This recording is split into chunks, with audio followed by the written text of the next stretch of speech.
Which is quite a tragedy कि पाकिस्तान के army chief general Asim Munir साहब को किसी भी किस्म का फॉर्मल ऑफिशियल गवर्नमेंटल इनविटेशन जो है ट्रंप एडमिनिस्ट्रेशन की तरफ से वाशिंगटन आने का नहीं मिला।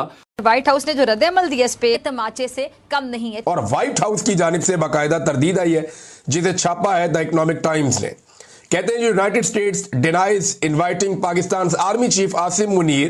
देखिए, पहली बात तो ये कि ये बिल्कुल झूठ बोल रहे थे, बकवास कर रहे थे, वो पकड़े गए। ये व्हाइट हाउस ने कहा है, यूएस एडमिनिस्ट्रेशन ने कहा हमने इनवाइट किया ही नहीं आसिम मुनीर को। अमेरिका ने डिनाई कर दिया है कि उन्होंने इनवाइट किया पाकिस्तान के आर्मी चीफ आसिम मुनीर को। ये जो आसिम मुनीर है कि मान ना मान मैं तेरा मेहमान।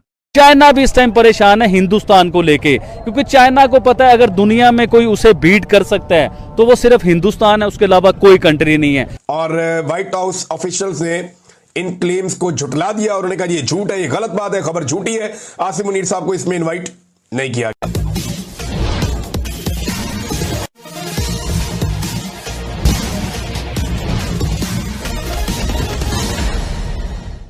किस्म के दावे किए गए तो फिर उन दावों की तरदीद तो आनी थी, और व्हाइट हाउस की जानिब से बाकायदा तरदीद आई है, जिसे छापा है द इकोनॉमिक टाइम्स ने। कहते हैं United States denies inviting Pakistan army chief Asim Munir to 250th army anniversary parade के जनाब अमेरिका ने डिनाई कर दिया है कि उन्होंने इनवाइट किया पाकिस्तान के आर्मी चीफ आसिम मुनीर को 250वें एनिवर्सरी परेड पे। फिर वो कहते हैं the White House has firmly denied, उन्होंने बड़ी सख्ती के साथ ये तरदीद की है कि किसी भी गैर मुल्की फौजी लीडर को, और इसमें शामिल कर लें खास तौर पे Pakistan army chief general Asim Munir को, इनको इनवाइट नहीं किया गया 250वीं एनिवर्सरी सेलिब्रेशंस में, जिसके साथ जो है डोनाल्ड ट्रंप की सालगिरह भी जुड़ी हुई है इत्तफाकिया तौर पे। और व्हाइट हाउस ऑफिशियल्स ने इन क्लेम्स को झुटला दिया। उन्होंने कहा ये झूठ है, ये गलत बात है, खबर झूठी है, आसिम मुनीर साहब को इसमें इनवाइट नहीं किया गया। एक तो ये है। देखिए, पहली बात तो ये कि ये बिल्कुल झूठ बोल रहे थे, बकवास कर रहे थे, वो पकड़े गए। ये व्हाइट हाउस ने कहा है, यूएस एडमिनिस्ट्रेशन ने कहा हमने इनवाइट किया ही नहीं आसिम मुनीर को। उन्होंने कहा है ना हमने आसिम मुनीर को इनवाइट किया, ना किसी और मुल्क के जनरल को इनवाइट किया है, दिस इज नॉट। तो वो ना सिर्फ ये कि उन्होंने ये ऑफिशियल अनाउंस कर दिया।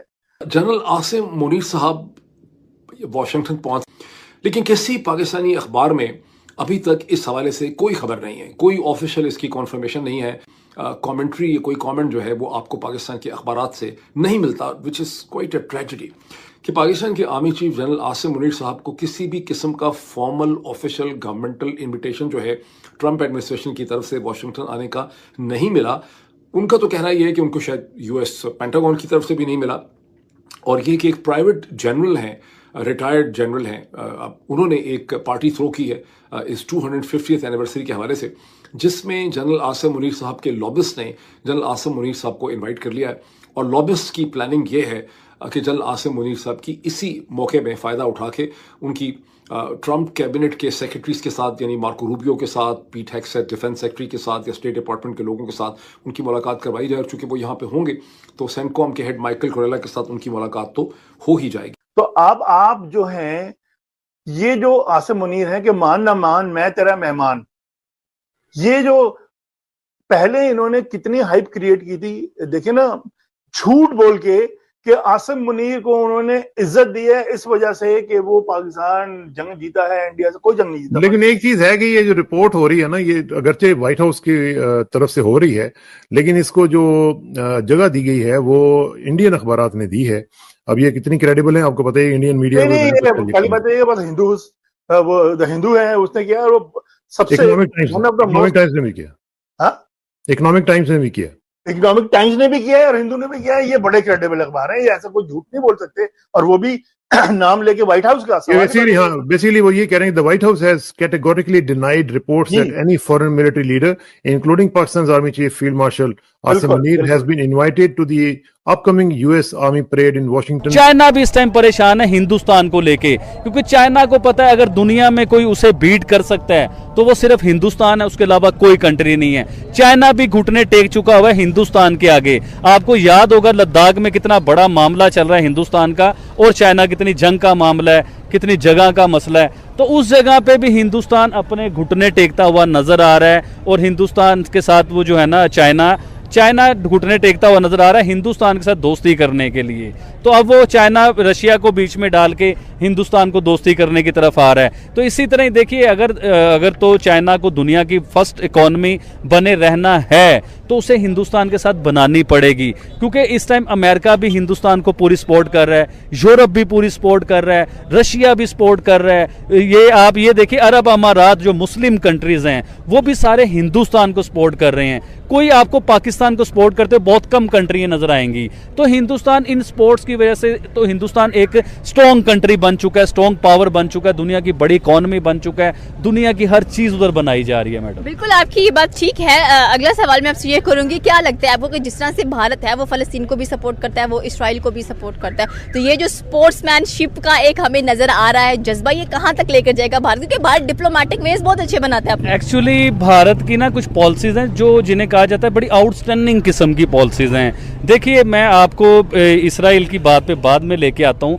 पहले हम चलते हैं रशिया की तरफ। रशिया से जब तेल के मामलात हुए, अमेरिका ने आंखें दिखाई हिंदुस्तान को, लेकिन हिंदुस्तान नहीं डरा, उसने तेल लेके दिखाया, अपने लोगों को फायदा दिया। उसके बाद आप चले जाएं ईरान की तरफ। ईरान के लिए भी अमेरिका ने आंखें दिखाई हिंदुस्तान को कि आप ईरान के साथ ट्रेड ना कीजिए, उससे कोई मुआहदे ना कीजिए, उससे तेल ना लें। तो हिंदुस्तान ने उनसे तेल भी लेके दिखाया, उनसे ट्रेड भी करके दिखाया।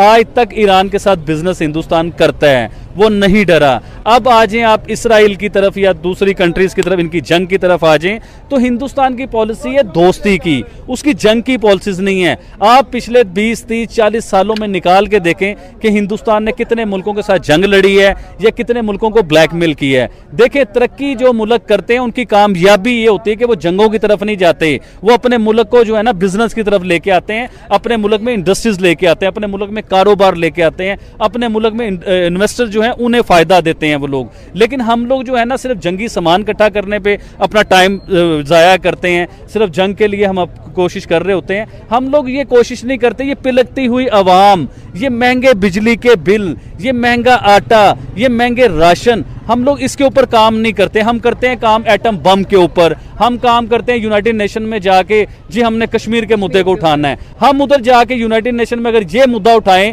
पूरी दुनिया के 200-250 से ज्यादा मुल्क के वजीर आजम उन जगहों पे मौजूद हैं, तो उधर जाके हम अगर ये मुद्दा उठाएं कि पाकिस्तान में बिजली की शॉर्टेज है, पाकिस्तान में आटे की शॉर्टेज है, पाकिस्तान तरक्की नहीं कर पा रहा है, पाकिस्तान इकोनॉमी वाइज जमीन पे आ चुका हुआ है, हम उधर जाके कश्मीर की बात करते हैं, हिंदुस्तान उधर जाके बात करता है इकोनॉमी की। आप अगर हमसे जुड़ा रहना चाहते हैं तो कृपया मेरे चैनल को सब्सक्राइब करें तथा बेल आइकन भी दबा दें ताकि नई वीडियो की जानकारी तुरंत आप तक पहुंच जाए।